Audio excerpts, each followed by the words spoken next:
Teman-teman, pernahkah kalian merasakan gempa bumi saat sedang beraktivitas? Gempa bumi adalah getaran yang terjadi di permukaan bumi akibat adanya pergerakan lempeng bumi. Di Indonesia, gempa bumi atau getaran seisme sering terjadi. Nah, bagaimanakah proses seisme dan pengaruhnya bagi kehidupan? Mari kita simak pembahasan selengkapnya pada video pembelajaran ini. Pengertian seisme. Gempa bumi atau getaran seisme adalah getaran yang terjadi di permukaan bumi yang disebabkan oleh kekuatan dari dalam bumi. Getaran ini umumnya berasosiasi terhadap pergerakan lempeng bumi atau kerak bumi. Getaran yang terbentuk ini berasal dari pelepasan energi secara tiba-tiba pada litosfer bumi, sehingga menyebabkan gelombang seismik. Seismograf digunakan untuk mengukur kekuatan gelombang gempa yang ditimbulkan. Seismograf adalah sebuah perangkat yang digunakan untuk mengukur pergerakan bumi. Alat ini sensitif terhadap gerakan naik turun bumi. Saat bumi bergerak, gerakan relatif antara beban dan pegas terhadap bumi memberikan ukuran gerakan tanah vertikal. Dengan demikian, apabila alat ini dipasang dengan sistem perekam, akan tergambarkan gerak relatif antara beban dan pegas terhadap bumi yang menunjukkan gerak naik dan gerak turun. Kekuatan gelombang gempa bumi dapat diukur dari hasil perekaman alat tersebut. Gelombang gempa. Gelombang gempa berasal dari gerakan bebatuan yang berguncang sehingga menyebabkan gempa bumi. Gerakan bebatuan menyebabkan getaran yang disebut sebagai gelombang seismik. Gelombang seismik bergerak sangat cepat ke segala arah, dari pusat gempa hingga ke tempat yang jauh. Makin jauh dari pusat gempa, gelombang seismik akan makin lemah. Jenis-jenis gelombang gempa. Gelombang gempa dapat dibedakan menjadi 3 macam, yaitu gelombang primer, gelombang sekunder, dan gelombang panjang. Gelombang primer atau P-wave. Gelombang primer atau dapat disebut juga gelombang longitudinal adalah gelombang yang merambat dari hipocentrum ke segala arah. Gelombang ini tercatat pertama kali oleh seismograf dengan kecepatan 7-14 km per detik dengan periode gelombang 5-7 detik. Gelombang sekunder atau S-wave. Gelombang sekunder atau disebut juga gelombang transversal adalah gelombang yang merambat dengan kecepatan yang sudah berkurang, yaitu 4-7 km per detik. Gelombang ini merambat dari hipocentrum ke segala arah, dan tercatat sebagai gelombang kedua oleh seismograf dengan periode gelombang 11-13 detik. Gelombang panjang atau L-wave. Gelombang panjang atau dapat disebut sebagai gelombang permukaan adalah gelombang yang merambat dari epicentrum menyebar ke segala arah di permukaan bumi dengan kecepatan 3-4 km per detik dengan periode gelombang yang relatif lama. Gelombang ini menimbulkan banyak kerusakan di permukaan bumi. Jenis-jenis gelombang seismik. Saat sampai di permukaan bumi, gelombang gempa dibedakan menjadi 2 jenis gelombang seismik, yaitu gelombang Rayleigh dan gelombang Love. Gelombang Rayleigh. Gelombang Rayleigh adalah gelombang permukaan yang bergerak turun naik yang menyebabkan tanah bergetar dalam gerakan elips, tanpa gerakan melintang atau tegak lurus. Gelombang Love. Gelombang Love adalah gelombang yang mendorong bebatuan dari satu sisi ke sisi yang lain sambil menjalar sehingga membentuk gerakan horizontal yang melintang atau tegak lurus terhadap arah rambat gelombang. Gelombang permukaan merambat lebih lambat dibandingkan dengan gelombang utama. Namun, tingkat kerusakan yang ditimbulkan gelombang permukaan lebih besar karena lamanya rambatan gelombang ini. Untuk menentukan letak suatu epicentrum gempa, dilakukan pencatatan gempa bumi dengan menggunakan rumus Laska dari Stasiun Pemantau Gempa Bumi sebagai berikut. Delta sama dengan dalam kurung kurawal, dalam kurung S, dikurang P, dikurang 1 menit dikali 1000 km. Keterangan, delta sama dengan jarak epicentrum dari stasiun gempa. S sama dengan waktu gelombang sekunder yang tercatat di stasiun gempa.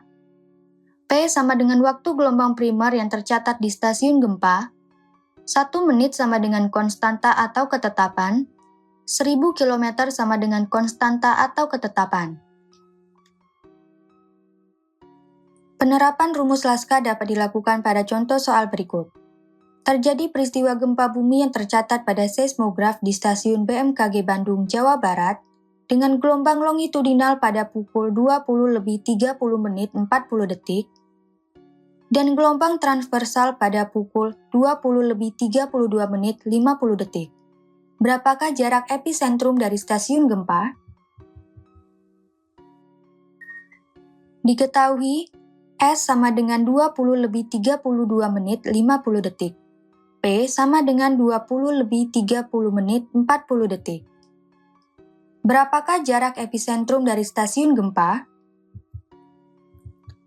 Delta sama dengan dalam kurung kurawal, dalam kurung S dikurang P dikurang 1 menit dikali 1000 km.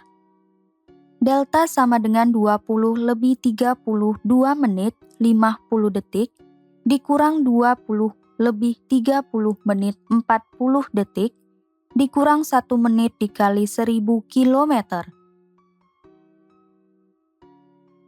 Delta sama dengan 2 menit 10 detik dikurang 1 menit dikali 1000 km. Delta sama dengan 1 menit 10 detik dikali 1000 km. Delta sama dengan 1 dikali 1000 ditambah 10/60 dikali 1000. Delta sama dengan 1166,67 km. Jadi, jarak epicentrum dari stasiun BMKG Bandung adalah 1166,67 km. Klasifikasi pengukuran gempa. Terdapat 2 pengklasifikasian pengukuran gelombang seismik yang dihasilkan gempa bumi. Pengukuran ini menggunakan skala pengukuran yang berbeda, yaitu klasifikasi besaran gempa bumi dan intensitas gempa bumi. Pertama, klasifikasi besaran gempa bumi. Klasifikasi besaran gempa bumi menggunakan 2 skala, yaitu skala Richter dan skala magnitudo. Skala Richter. Skala pengukuran besaran gempa bumi menggunakan skala Richter. Skala ini digunakan untuk mengukur besaran gempa bumi yang terjadi. Hingga saat ini, skala Richter diakui sebagai standar umum untuk mengukur skala kekuatan gempa bumi di suatu wilayah tanpa batas atas. Berikut adalah ukuran skala Richter.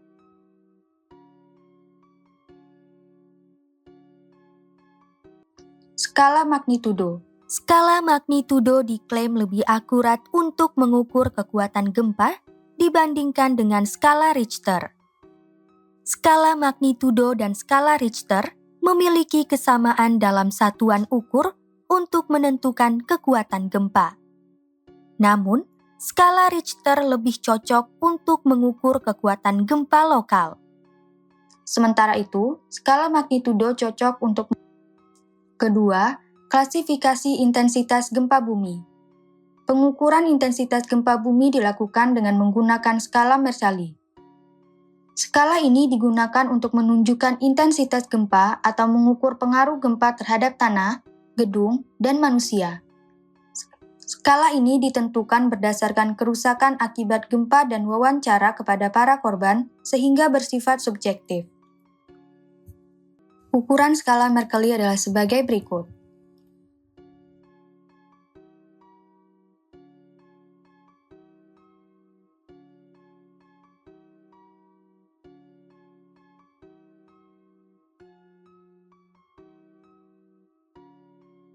Klasifikasi gempa bumi. Terdapat beberapa jenis gempa bumi yang dibedakan berdasarkan kriterianya, yaitu berdasarkan penyebab terjadinya gempa, bentuk epicentrum, hipocentrum, jarak epicentrum, dan lokasi epicentrum. Pertama, gempa bumi berdasarkan penyebabnya. Berdasarkan penyebab terjadinya gempa, gempa bumi dibedakan menjadi 4 jenis, yaitu gempa runtuhan, gempa vulkanik, gempa tektonik, dan gempa tumbukan. Gempa runtuhan. Gempa runtuhan atau gempa terban adalah gempa yang terjadi akibat adanya runtuhan batuan. Umumnya, gempa ini terjadi di daerah kapur atau terowongan bawah tanah akibat adanya kegiatan penambangan. Radius gelombang yang dihasilkan dari gempa ini tidak begitu besar, sehingga hanya akan terasa di wilayah di sekitar kejadian. Contohnya, terjadi tanah longsor dengan banyaknya material berupa batuan besar di Desa Sukarami, Sukabumi, Jawa Barat. Kejadian ini mengakibatkan terjadinya gempa dengan getaran yang tidak terlalu besar di sekitar lokasi kejadian. Gempa vulkanik. Gempa vulkanik adalah gempa yang disebabkan oleh aktivitas gunung api. Gempa yang hanya terjadi di sekitar daerah gunung api dapat terjadi sebelum, selama, maupun setelah erupsi gunung api. Contohnya, peningkatan aktivitas vulkanik di Gunung Awu, Sulawesi Utara menyebabkan terjadinya gempa bumi pada bulan Mei 2022. Gempa tektonik.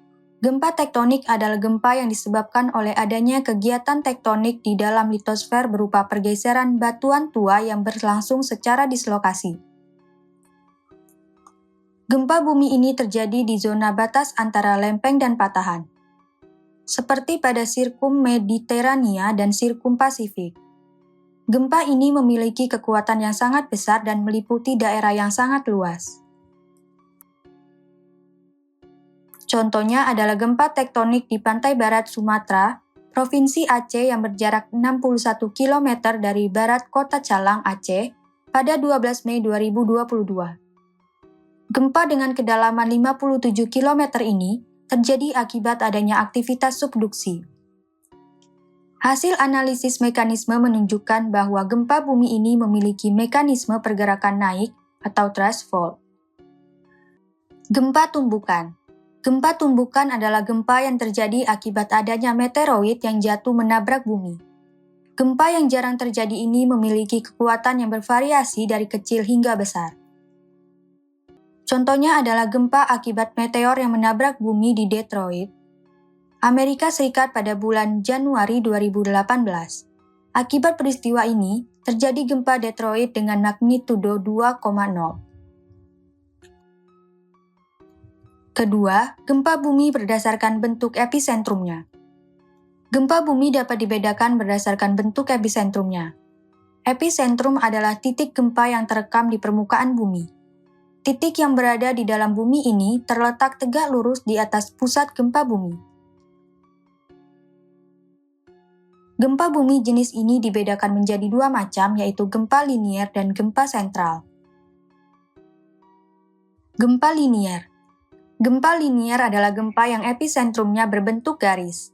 Salah satu bentuknya adalah gempa tektonik yang merupakan gempa linier akibat adanya patahan seperti tempat pertemuan antar lempeng dunia. Contohnya adalah gempa bumi di Kepulauan Mentawai, Sumatera Barat pada bulan Mei 2022. Gempa ini terjadi akibat adanya pergeseran lempeng tektonik antara lempeng Eurasia dan lempeng Indo-Australia di sebelah barat dari Kepulauan Mentawai. Gempa sentral. Gempa sentral adalah gempa yang episentrumnya berupa titik. Salah satu bentuk gempa sentral adalah letusan gunung api yang mengakibatkan gempa bumi dan runtuhan retak bumi yang menyebabkan terjadinya gempa bumi. Contohnya, saat Gunung Semeru meletus pada bulan Desember 2021, tercatat 2 kali gempa letusan dan 6 kali gempa guguran. Ketiga, gempa bumi berdasarkan hiposentrumnya.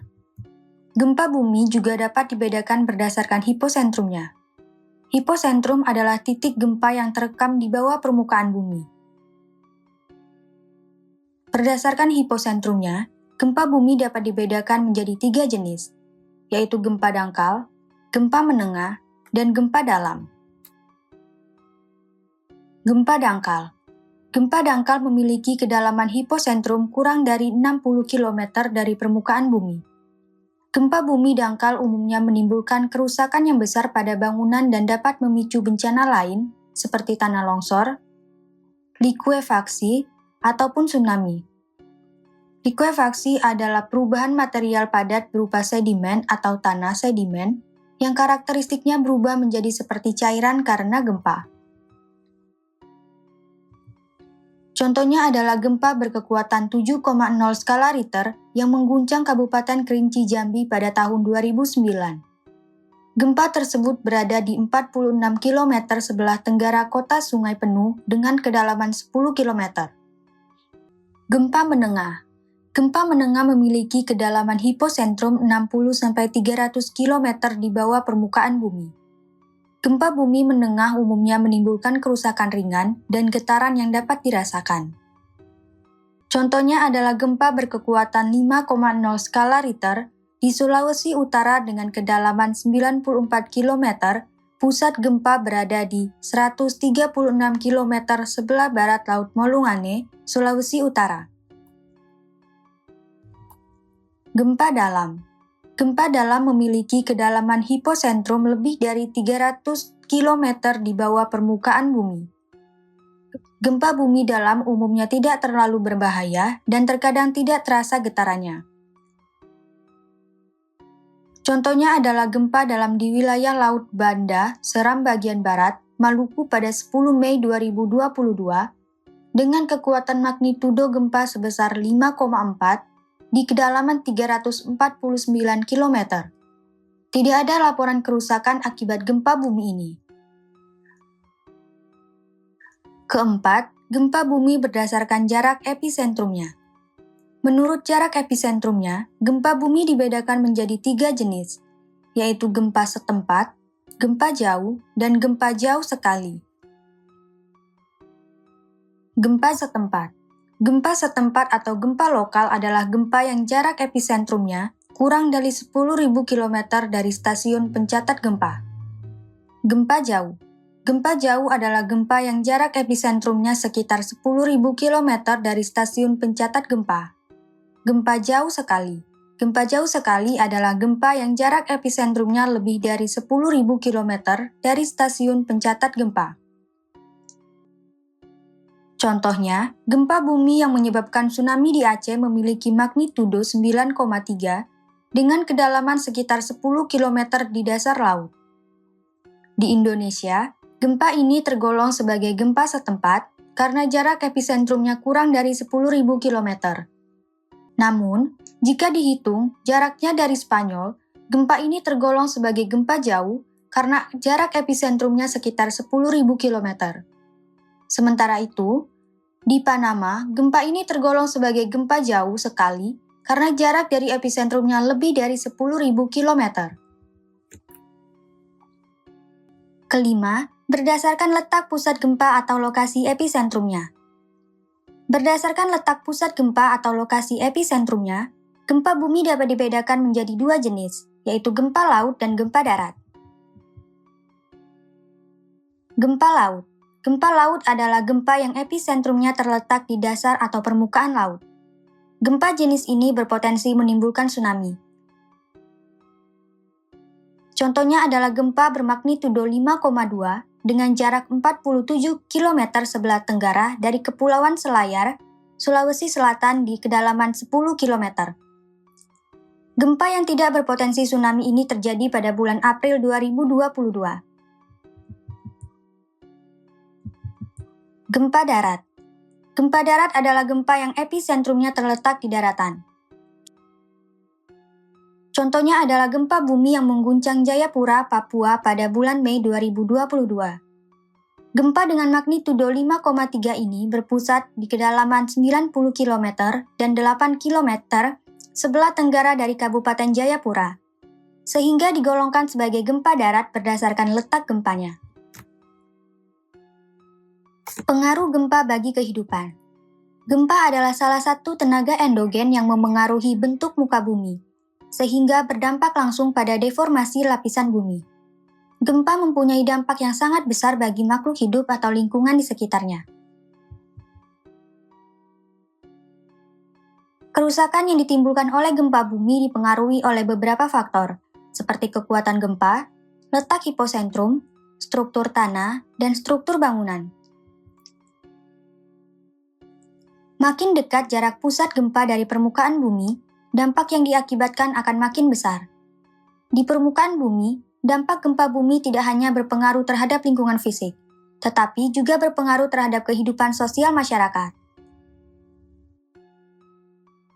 Dampak dari gempa bumi dikelompokkan ke dalam dua jenis, yaitu dampak primer dan dampak sekunder. Dampak primer adalah dampak yang diakibatkan oleh adanya getaran gempa itu sendiri. Sementara itu, dampak sekunder adalah dampak lain yang dipicu oleh adanya gempa, seperti terjadinya tsunami, tanah longsor, likuifaksi, dan kebakaran. Getaran gelombang gempa mampu merusak fasilitas dan infrastruktur pribadi maupun umum, seperti rusaknya jembatan dan jalan, kebakaran akibat arus pendek listrik, banjir bandang akibat tanggul jebol, dan rusaknya permukiman penduduk. Gempa bumi yang tergolong besar mampu merusak permukaan tanah hingga menjadi retak-retak dan berbahaya untuk dilalui. Terjadinya gempa bumi sering menimbulkan korban jiwa dan kehilangan harta benda.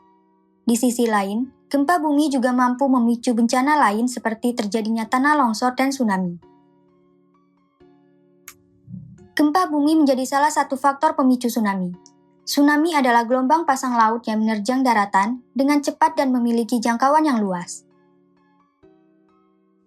Tsunami dapat terjadi ketika terjadinya 4 gempa bumi sebagai berikut. Pertama, gempa bumi yang terjadi di dasar laut. Kedua, gempa bumi dangkal dengan kedalaman kurang dari 30 km dari permukaan bumi. Ketiga, gempa bumi dengan magnitudo lebih dari 7,5 skala Richter. Keempat, gempa bumi akibat mekanisme sumber sesar naik dan sesar turun. Contohnya adalah gempa yang mengguncang kota Palu dan Donggala pada tahun 2018 dengan magnitudo 7,4 di kedalaman 10 km serta berjarak 27 km sebelah timur Laut Donggala. Dampak dari gempa yang dikategorikan sebagai gempa dangkal ini antara lain rusaknya infrastruktur umum seperti jalan, jembatan, bandara, hingga rumah ibadah. Selain itu, gempa ini juga memicu bencana lain seperti tsunami dan likuifaksi. Rangkaian bencana tersebut menimbulkan korban dan kerugian yang mencapai 2,89 triliun rupiah, serta dampak kerusakan yang mencapai 15,58 triliun rupiah. Gempa bumi atau getaran seisme adalah getaran yang terjadi di permukaan bumi. Gempa bumi disebabkan oleh kekuatan dari dalam bumi dan umumnya berasosiasi terhadap pergerakan lempeng bumi atau kerak bumi. Getaran yang terbentuk berasal dari pelepasan energi secara tiba-tiba pada litosfer bumi sehingga menyebabkan gelombang seismik. Gelombang gempa yang dihasilkan berasal dari tempat bebatuan berguncang sehingga menyebabkan gempa bumi. Gerakan bebatuan ini menyebabkan getaran yang disebut sebagai gelombang seismik. Gelombang gempa dibedakan menjadi 3 macam, yaitu gelombang primer, gelombang sekunder, dan gelombang panjang. Di permukaan bumi terdapat 2 jenis gelombang seismik, yaitu gelombang Rayleigh dan gelombang Love. Untuk mengukur gelombang seismik, terdapat 2 pengklasifikasian, yaitu pengklasifikasian besar gempa bumi dan intensitas gempa bumi.